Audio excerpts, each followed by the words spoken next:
İlyas bəy, hovuzun göbəyi niyə şişir? Bu biraz güldürücü məqamlardan biridir. Əsasında çox rastlaşmışıq Azərbaycan bölgələrində. Hovuzu inşa edəndə bəzi detallara diqqət eləmirlər. Misal üçün, izolyasiyanı çox görmüşəm.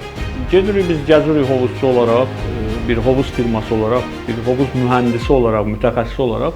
Azərbaycanda bütün otellərdə, hovuz inşa olunan yerlərdə gedirik, baxırıq və bunlardan bizim də bəzən yəni araşdırmaq istədiyimiz yerlər olur ki, görürük hovuzun ortası şişib. Müraciət edirlər ki, bizə bu hovuzun ortası niyə şişə bilər?